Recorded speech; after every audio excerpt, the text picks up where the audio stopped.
Hello, everyone, and welcome back to TV Time, a podcast for all of your reality television needs. My name is Edward, and today we're going to be covering the Big Brother 26 Week 4 crazy-ass blindside eviction of Cedric. We're going to be covering everything that went down before it, everything that went down after it, the fallout, and we're going to be covering the Week 5 HOH competition, which was the infamous wall comp, what happened during it, what happened after it, what were the nominations, what was the talk, what was the tea, how the fuck did Cedric get evicted this week. We're going to get all into it. So make sure to stay tuned. And I hope that y'all have been having a great week because personally for me, I know I've been eating, okay? This week of Big Brother has been one of the best weeks of Big Brother ever. Okay, that might be a bit of a stretch, but it has definitely been on like the upper half of Big Brother weeks. Actually, I don't think that's a stretch. I don't think it's a stretch to say that this week was one of the best weeks of Big Brother. Was it top 10? You know what? I'm going to say it was. I don't know if it's 10th or 5th or what, but it was top 10. It was top 10 for me. I don't know if y'all agree with that. Let me know. But for me, this was a top 10 episode. Okay, maybe not episode, but top 10 week of Big Brother because it was just wild how many things. Like, I keep on winning. Like, I can't stop losing. It was wild how many things went in my favor. And I'm like, okay, so this is what it's like rooting for the production favorite. No, I'm just kidding. This is what it's like rooting for the people that cannot, like, win comps. This is what it's like rooting for people that actually do well in the game. Okay, we'll be doing it every season from now on. But let's get into it. All right, I have my notes right here. Oh, y'all, I'm not gonna lie. These are my actual glasses if you're watching on YouTube. These are like my genuine glasses. These are like prescription, but these are like far-sighted glasses because I'm nearsighted. And also I haven't worn these in like a year, but I just randomly pulled them out and I was like, this matches my outfit. It's super cute. But Jesus Christ, it's like blurring everything in front of me. I have to like hold my phone at like a distance. Lord. Okay. Let's get into it, y'all. All right. So we're going to recap. Y'all already know what's going on leading up to the eviction.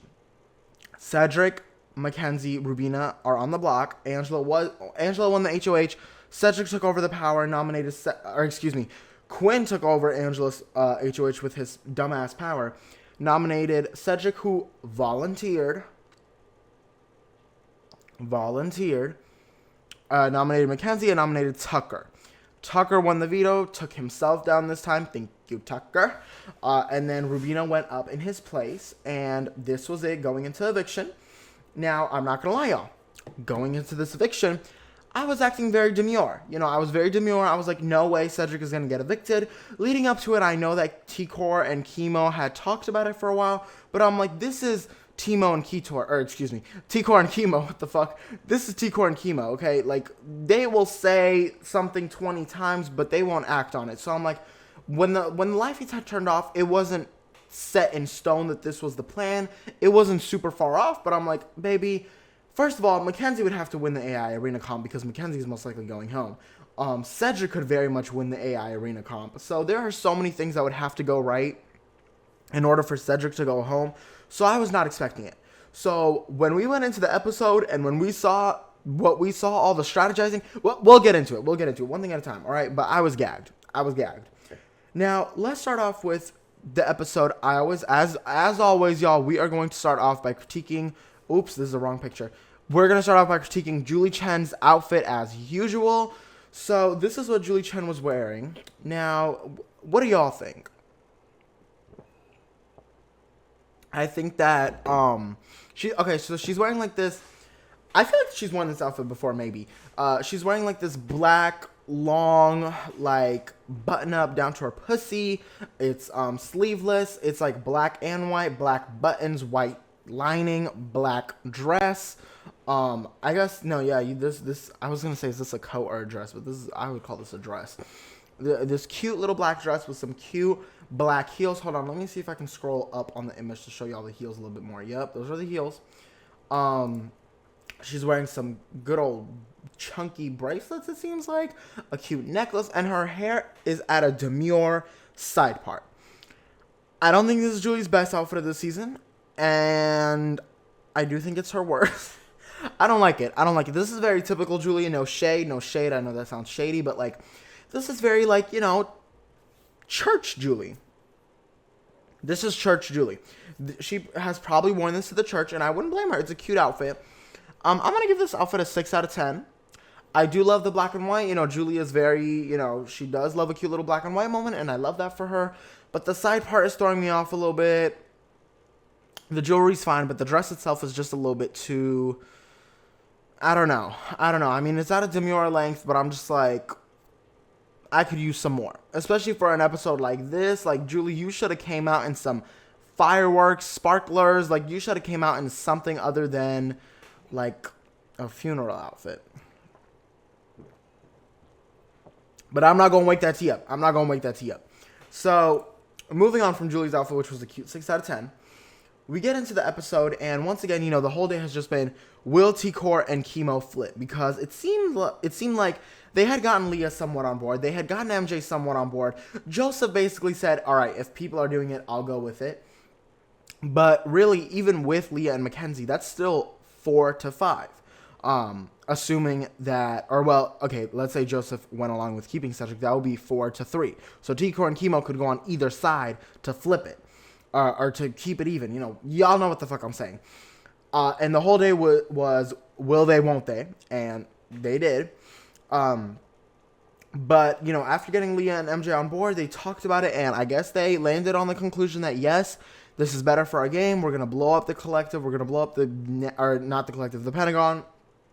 We're going to, not blow up the Pentagon. Ciao. We keep making that same joke by accident, but, yeah, that's kind of crazy. I don't know how they didn't think of that when they named that alliance. I'm also interested to see, do you guys think there's going to be an alliance in the future?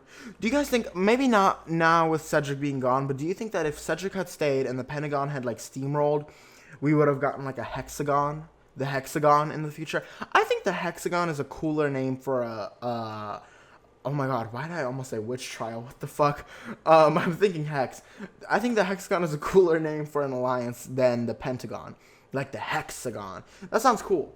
The heptagon, no, that sounds ridiculous. The octagon, no, that's just too much. The rectangle, imagine. But the Pentagon, yeah, I don't know. Do you guys think that would have happened?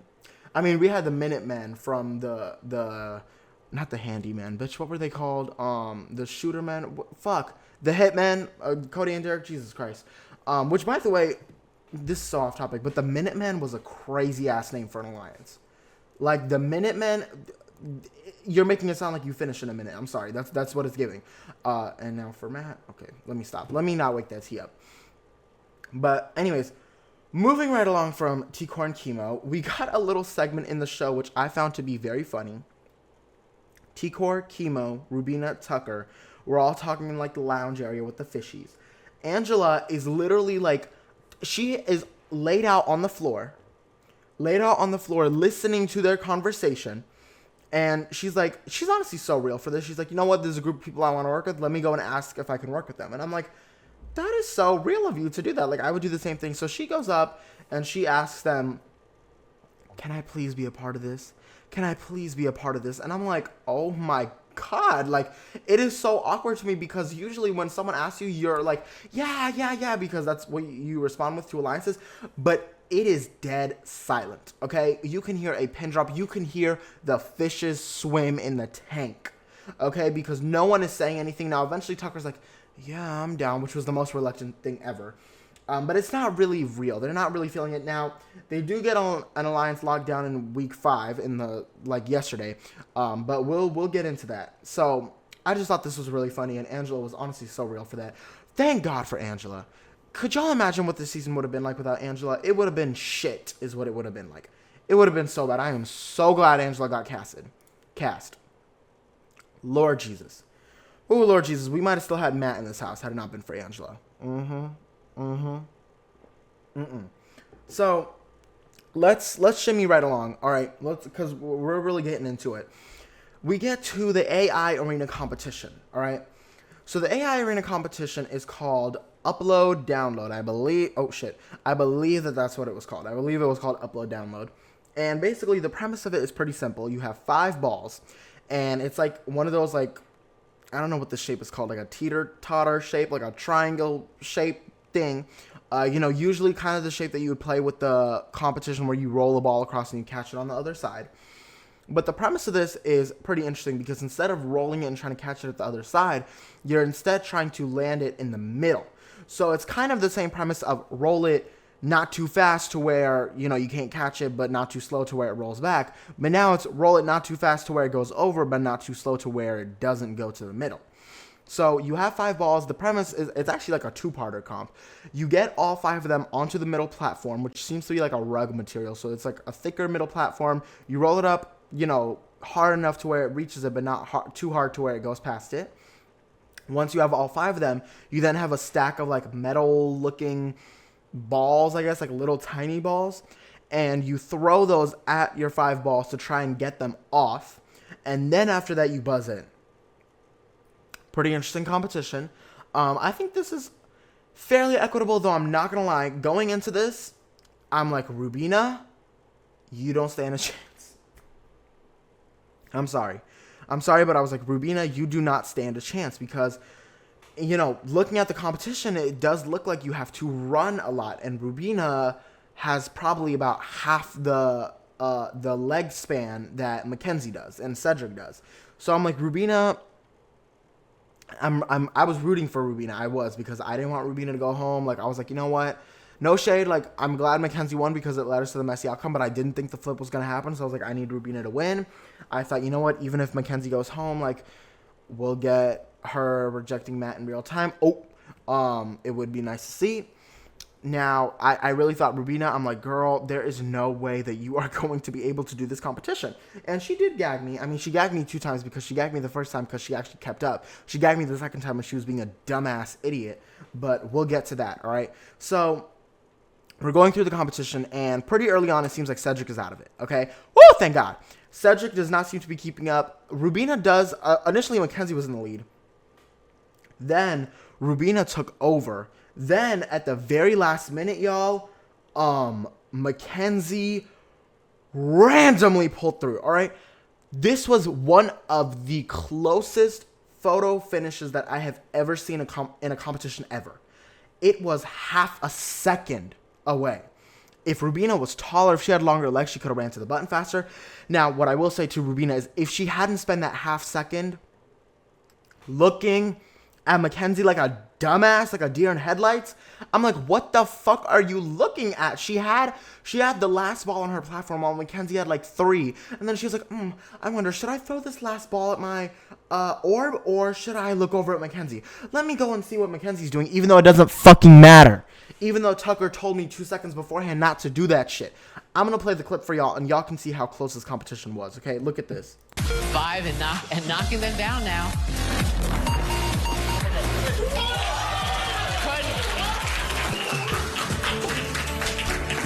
Congratulations, Mackenzie.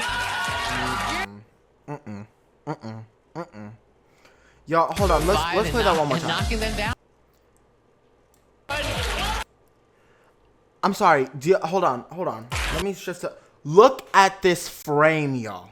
Hold on. Let me zoom in for y'all. Let's zoom in. Look at this frame, y'all. Rubina is literally like an inch away from her button while Mackenzie had pressed hers. If Rubina had ran literally half a second faster, we would have gotten a completely different outcome. Look at this. Boom. Half a second later, she's on her button. Also, look at her. Run! Rubina, run! Rubina, go! What the fuck are you doing? Look at her skipping over to her button. She's skipping over to her button. What are you doing? Run. This is a competition. I was so mad. I was so eternally pissed at Rubina for doing that. Let me recenter this, child. Oh my God, I was fuming. I thought Rubina had it for sure. And then randomly Mackenzie came out of nowhere. I was gagged.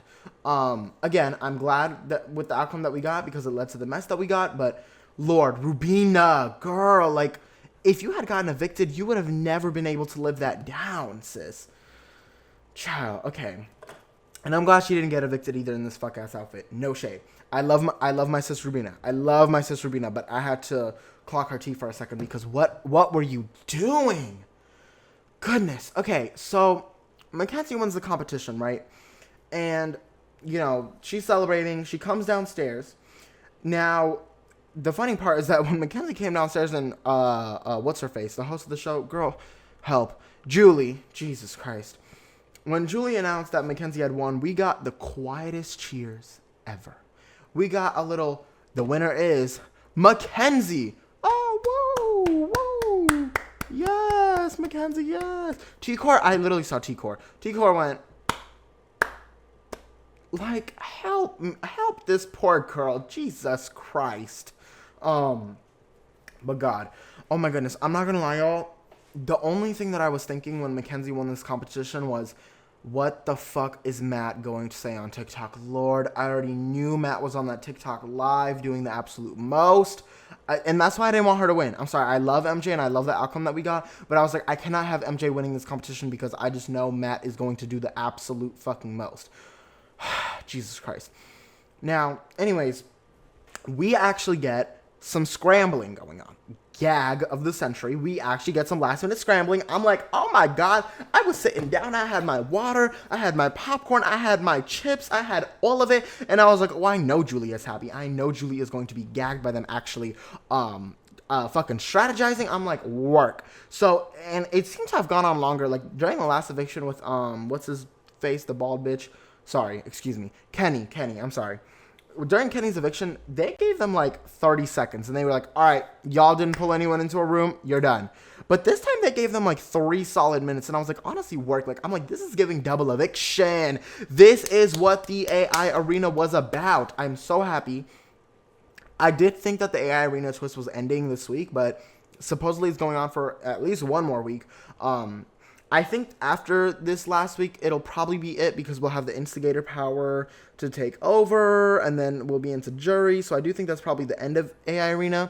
And I'm like, you know what? That's fine with me. You know, a vacation is only a vacation because it ends. A good twist is only a good twist because it comes to an end. So I'm like, that's fine. But I'm like, this is what the AI Arena is about. So one thing during this is we see Rubina and Brooklyn. And Rubina is talking to Brooklyn. And Michael Jackson over here, Michaela Jackson, looks at Rubina and she goes, no. And I'm like, oh my God. Oh my God. In that moment, I thought, all right, Rubina's done for. Brooklyn really was not in on this vote. She thought Rubina was going to go. And she told Rubina that she's leaving. And Rubina looked frazzled, as she should have been. I don't know how to explain it, y'all. But there's something satisfying about seeing somebody that, like, is not an obvious fan of the show. Like no shade, like Rubina is an obvious recruit, and that's fine. But there's something satisfying about seeing them like squirm and like fight for their place on the show. Like there's something satisfying about them knowing that they're getting evicted and like fighting and like being stressed over it. I'm like, I don't know what it is. Maybe it's the fact that a lot of them, like no shade, Rubina like hasn't really been playing too hard. So maybe it's fun to see them like get more active and like care about the game. Maybe it's because I want to see them care about the game. But something about that was like, oh my God, like it's Angela. This is Big Brother. This is Big fucking Brother. Period. We get Cedric campaigning to T-Core and Chemo being like, I need y'all. We got Cedric campaigning to Tucker. I'm like, why are you wasting your time doing that? Cedric literally is like, you're not done with me yet, Tucker. Grabs him by the arm, yanks him like this. I'm like, oh my goodness. And Cedric says a whole lot of nothing to Tucker. I'm sorry. I'll save this opinion for a little bit, okay? I have a hot opinion incoming. But I'm like, all right, Cedric, that was stupid. And he said a whole lot of nothing. He was like, you know, if it's bad for your game to keep me, then, you know, do what's best for your game. I'm like, okay, what the fuck? Like, what was the point of saying that? I'm like, work on MJ. Like, what are you doing? Work on someone that actually matters. But we get that. And then after that, we get some nice eviction speeches that actually have some heart in them. Like, I'm like, people are crying. I'm like, this is real. This is raw. This is Big Brother. This is what I mean when I say, like, Big Brother at its best is better than Survivor at its best. No shade. Survivor is the better show. Big Brother is a bit of a better game. Big Brother at its worst is way worse than Survivor. Big Brother at its best is better than Survivor, but Survivor is consistently better. This is what I mean. Big Brother at its best is some of the best television ever. I was like, oh my God, like, oh my goodness. Rubina was like, it's never too late to change your opinion. I'm like, yes, Rubina worked. Cedric was also like crying, choking up. Now, I'm not gonna lie, I have no idea what Cedric said in his speech. I wish I had it in the video here with me. But Cedric, I don't know what the fuck that man was saying during his speech, but it was emotional, it was raw, people were crying. And then we get to the votes. We get 3 votes initially for Cedric to go. Now, I believe those votes were... God, I don't remember. I think it was Mackenzie... Who was it? It was Tucker for sure. It might have been Tucker, Mackenzie, Leah, I think. Maybe. I think so. Might have been Tucker, Mackenzie, Leah. And I am gagged. I'm like, oh my goodness, is Cedric actually going to go home? We come back from commercial. We get, Chelsea and Brooklyn, I believe, vote for Rubina to go. And I'm like, oh my goodness. And then we get Chemo. And then we get T-Core.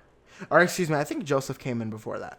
So I was like, okay, Chemo or T-Core, put a hatchet in it.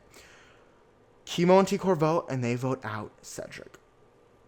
I am gagged and I am screaming for joy. I'm like, oh my goodness, this actually happened. Cam also votes to evict, not Tucker. Cam votes to evict Rubina.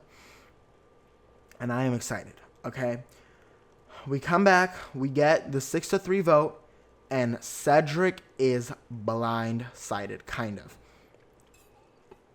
Excuse me. Kind of. He states that supposedly he kind of knew, but he looks fairly shocked. As he was leaving, he was like, I'm interested to see how the votes laid out. It was a mess. Brooklyn, with her Michael Jackson self, she was gagged. Brooklyn was gagged. Chelsea looked like she was gagging too. Gag. Y'all, we had Brooklyn and Chelsea pinned as the top 2 players of the season, and now look at where they are. A mess. A mess! Cedric gets evicted. I think he carries out like a Bible on his way out, which I'm like, okay, work. And before we get to the Cedric-ness of it all, we do get Julie revealing the AI instigator power to us. So she reveals that the AI instigator power will be in America's vote, and we will get to vote for one person to get the AI instigator power. And what it is basically kind of like how during the deepfake HOH, Quinn got Angela. By the way, here's another thing I have to say. During the deepfake HOH, explanation of the power-up, what's her face? Ainsley specifically said, she was like, you will get to spread misinformation with the deepfake avatar. And they didn't do that. Am I going crazy? But that never happened. And I don't know if y'all know this, but I swear I remember Ainsley saying that. What was that about? So this is essentially what that power is. The instigator will get to control the deepfake videos of people, which is so crazy. We'll get to control the deepfake videos of people, get them to say whatever they want. I have no idea how this will work. Obviously, no one is going to believe that those are the real people. I think the logic in this power doesn't come from, oh, what will we get the AI person to say? It comes from who wants to set up this person to fail. For example, in this image, T-Core. If T-Core says, Brooklyn, you are an ugly hag. Brooklyn, I think you are a dumb bitch. If T-Core's avatar says that, no one is going to think, oh, well, T-Core, why would you say that? We're going to think, oh my goodness, who would set T-Core up like that? And it becomes a thing. And I mean, if I was the instigator, I would make deepfakes of myself, and it becomes a whole thing. I think that's where the power's, interesting side lies. Now, do let me know who y'all are voting for. I personally, my ballots have been cast for Tucker. They have. I'm sorry. I know y'all want to vote Joseph, but I just know Joseph's messy ass would do something to T-Core and Chemo, and I cannot have that. So I will be voting for Tucker, and I don't give a fuck. Sorry. Now, this power is pretty wild. I will say this. I personally don't like America's votes, America's voting powers. I don't. I am against America's vote, and this is my unpopular opinion, but I don't think America's vote should be a thing in a season. I don't. Because, number one, that encourages people to play, like Quinn, to play catering to America, to play catering to like people, and I'm like, I don't want to see people do that. I want to see people get nasty. I want to see people not care about what the public thinks of them to a certain degree. So that's number one. And number two, I'm like, we should not get to influence this. Like, Big Brother's supposed to be an isolated game. This creates a whole thing with how people are perceived. I'm like, I don't need this to be a part of the game. I don't like America's votes. I think we should have no influence on the game. That's just not fair. It creates a bad, like, way of playing. I don't like it. I don't like it, but this power does seem pretty interesting. So I'm interested to see what happens with it. I really, really am. But, yeah, I'm not a fan of America's voting now, but I did vote for Tucker. I did. I'm sorry. If y'all are voting Joseph, go on ahead. I'm interested to see what happens with it. But I voted for Tucker. Now, with all this said, we did get the Cedric eviction interview where basically he was crying in it. So, this is my unpopular opinion, y'all. All right. Do not jump me. Do not jump me. Please let this be a safe space. Let this be a safe space. This is my opinion. And I'm sorry if you disagree, but this is my unpopular opinion, apparently. I know... Oh, Jesus Christ. I know people will not agree with this, but this is what I think. I personally do not see the hype of Cedric. I'm sorry. I'm sorry, don't jump me, but I don't see what y'all see in Cedric. And I'm sorry to say, but I really do think if Cedric was not young and attractive, he would not be as well liked. I don't see it. I don't see, like, it kind of gets on my nerves when people are like, oh, he's such a good kid. Like, what a good kid with a good heart. Who cares about having a good heart, first of all? But also, like, what do you mean such a good kid? Like, this man is 21, and don't get me wrong, 21 is young. But, like, girl, you're old enough to audition for the show. Also, Mackenzie is, like, 5 months older than Cedric, and I don't see anyone seeing, like, oh, poor kid, like, whatever. No, she gets treated like a grown-ass woman, but for some reason, Cedric gets treated like a baby? Like, I don't know. I don't like I thought Tucker was going to be, like, the man that Twitter infantilizes, but it seems like that's Cedric.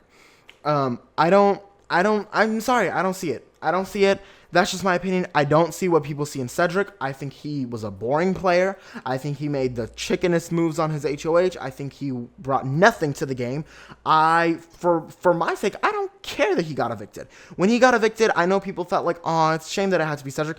No, bitch, I don't care. I did not give a single fuck that it was Cedric. I was glad he went home. Now, would I have preferred Cam? Probably. But I was glad to see Cedric go. I'm sorry, he brought nothing to the game for me. He wasn't an interesting player. He wasn't all that attractive to me anyways. I don't care. And I don't see it. So for me personally, I'm not mad that he's pre-jury. Now, this is not an attack on Cedric. Or at least Cedric's character. Cedric seems like a really, really nice person. I'm sure he is a great, great person. But I didn't like the whole, like, oh, what a nice kid. Like, kid, you got a lot of heart. Kid. I'm like, bitch, fuck off. I didn't like it. I didn't like it, and I thought he was a boring player, and frankly, he did all of this to himself. Why the fuck are you volunteering? Now you'll know not to do that next time. If there is a next time, child. But that is my opinion, okay? If y'all disagree with me, let me know. I'd be interested to hear y'all's points of view, because for me, I don't see a reason to like Cedric. I don't dislike Cedric. I didn't dislike Cedric, but I also didn't really see anything to like. Sorry, that's my opinion. Now, after that hot take, we are going to take a little bit of a short break, and then when we come back, we are going to discuss everything that happened after the eviction and the crazy-ass HOH theatrical firewall HOH competition that we got, all right? And we're back. Okay, so let's get into this HOH competition. So it was the wall comp, which after this vote was the perfect time for an endurance competition. The pressure cooker would have been amazing, but let's not repeat the pressure cooker too much. Now, I thought this wall challenge was going to last hours. I thought, is my microphone muted? Okay, no, thank God. I thought this wall challenge was going to last hours because I'm like, ain't no way Brooklyn, Chelsea, or Cam are going to fall from this wall like this, but I think this was the shortest wall in history, which is interesting. So, now, they have not technically announced this, but I am assuming that this is a firewall competition, like, which is very clever because the wall is fiery and it's like a firewall, like a computer, but like a literal firewall. Very funny. So they're on a firewall. They have 3 grips this time. Tucker is in the winning position of being on the edge of the wall, which is very interesting. So, you know, the feeds come back. to this wall. We don't know how long they've been up there, but considering the fact that they haven't been sprayed yet and, feeds only went down for like 30, 40-ish minutes, I'm like, probably they just got up there like 10 minutes ago. As we get on, Angela falls immediately. Angela falls. Chemo falls. Joseph falls. Those three are now the have-nots. Oh my goodness. Big Brother needs to stop picking and choosing when the fuck to have have-nots and when the fuck to take them seriously. I'm sorry, what is the point of have-nots if they're not even going to make the edited show? They add nothing to the game. You guys bend the rules for them half the time, and we pick and choose which weeks to have them. It's stupid, it's dumb. Either rework the system or get rid of it. That's my opinion. Now, after those, I don't have the exact order, but I believe after those three, it was Chelsea, then Leah, then Chelsea, then Leah, then Brooklyn, then Mackenzie, then Rubina, then T-Core, then Mackenzie, then Rubina, and I believe if I got everyone, the final three was Tucker, Cam, and Quinn, and then Cam falls, and it comes down to Tucker and Quinn. Y'all, you couldn't write this shit. I'm like, oh my God. Not it coming down to Tucker and Quinn after this vote flip. This is cinema. So they are up there fighting. And I am praying to God that Quinn slips and falls and breaks his foot like Jasmine. I'm just kidding. But I'm praying that Quinn falls. And as we're getting ready to see who the fuck wins, the feeds cut. And I'm like, what the fuck was that about? Like, and then we come back to them in the shower. We didn't even get to see who won on the feeds. Like, what the hell was that? So I don't know what was going on now. I did see a tweet of someone saying that Tucker was cheating, quote unquote, by having dry clothes under his shorts that he could dry his hands on. And I was like, oh, that's interesting, but I don't think that's cheating. I'm pretty sure you can do that in the rules. I'm pretty sure people have done that before. I'm pretty sure people recommend that. So I don't think that's what it was. I don't know what it was, but child, I don't know. I feel like there's a reason why the edited show seems a lot better this year, and it's because we don't get to see the feeds. I was very mad. Especially because I stayed up for that shit. But I was like, whatever. So the important part is that Tucker wins HOH. That's my man. Clink, clink, clink. Cheers, y'all. I had a glass of pink lemonade. I had a glass of nice cold pink Target lemonade after to celebrate because, oh, that was my man. I was so happy. I could have been put in a bright white commercial. I was smiling from ear to eye to nose to everywhere. My goodness, I was so happy. Now, supposedly, Tucker offered Quinn a deal on the wall. Quinn declined, dumbass, and then Quinn fell. Isn't that tragic? That is wild. I don't know why he would decline that thing. But Quinn was asking for the wall. He was like, let it be the wall. Let it be the wall. It was the wall. It was the wall. You got what you wanted. So that was some tea. I was very happy to see Tucker won. Afterwards, after they showered, we got to see like Quinn like contemplate his life. He was just sitting down in the little futuristic bedroom, like sitting in his towel from his half shower where he barely washed himself, and he was just contemplating life. And I was like, honestly, y'all, I tweeted this, but let's do a recap, okay? Quinn got the most overpowered power in Big Brother history, if not one of, then the most overpowered power in Big Brother history. He had a whole entire free HOH.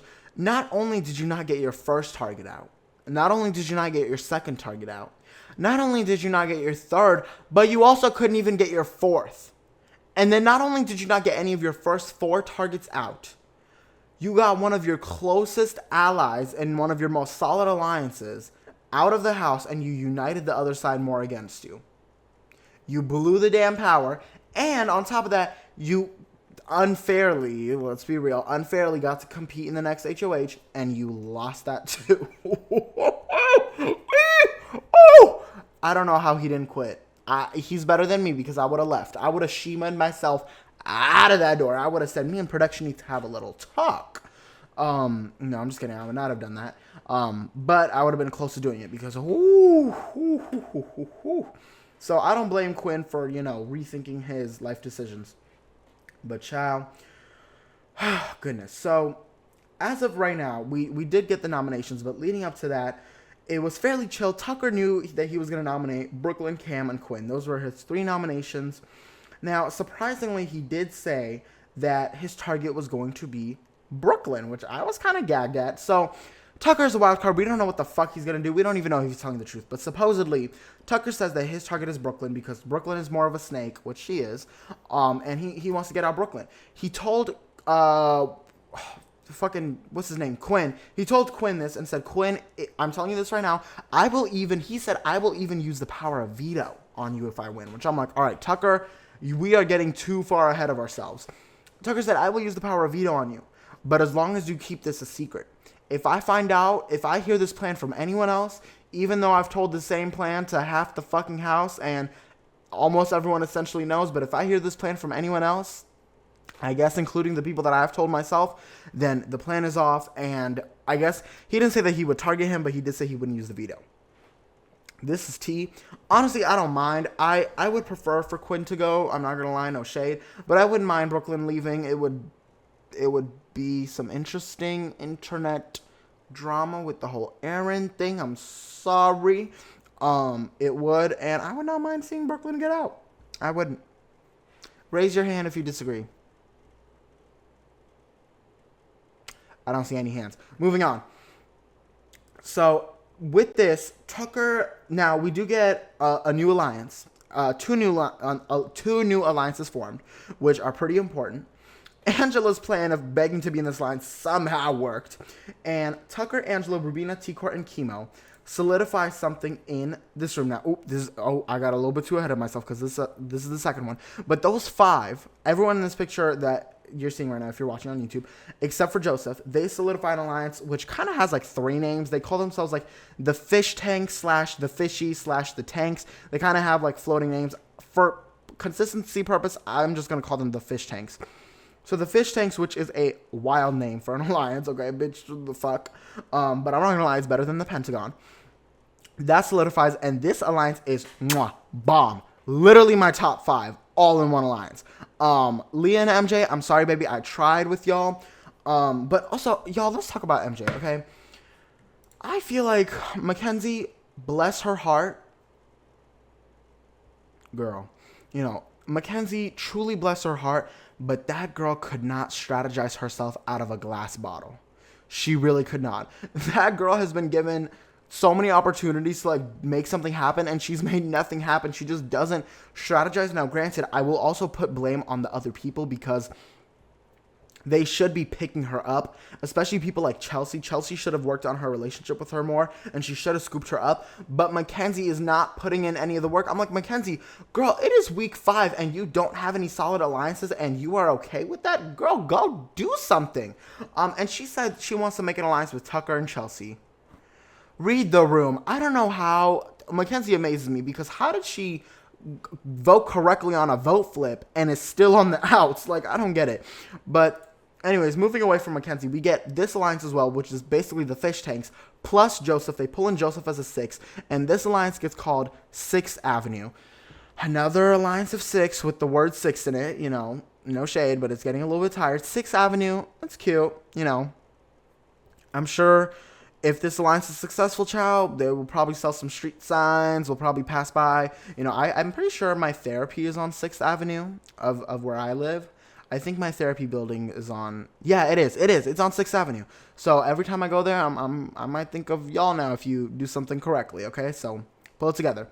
I do like this alliance. I'm not sure how loyal Joseph will be. It was smart to include him as a 6. I'm worried if he finds out about the Fish Tanks, but we will see how this alliance will prevail, y'all. We will see. Okay, so with that, we got Tucker's nominations, Brooklyn, Cam, and what's his face? Brooklyn, Cam, and who am I missing? Quinn, help me. It is stated that if the veto were to be used on whoever it may be used on, Chelsea is probably the renop. Not sure what would happen if Chelsea were to win and use it on one of the nominees. I'm assuming it would be Leah that would go up. I don't think Tucker would mind nominating Leah. But yeah, very much that. Now, I will also say T-Core and Brooklyn. Brooklyn does seem to be headed out the door if she does not win. As of right now, girl, we all know that with this house, anything could change. But T-Core does not really like Brooklyn. T-Core does not like that Brooklyn is kind of blaming T-Core for this vote flip. Oh, Jesus Christ. T-Core does not like that Brooklyn didn't really talk to her afterwards. In fact, there's this update that just happened 10 minutes ago where T-Core said, I ended up talking to Brooklyn. She said she wishes she would have had the courtesy. She said she doesn't lie. Leah said, so what does that mean? And T-Core says, it means she lied to my face. Oh! T-Clock. T-Clock. T-Core clocked that T. Jesus Christ. Oh, one of the comments said T-Clock. Help. Wild. Wild, wild, wild. But yeah, T-Core does not vibe with Brooklyn. So we do get those 3 nominations.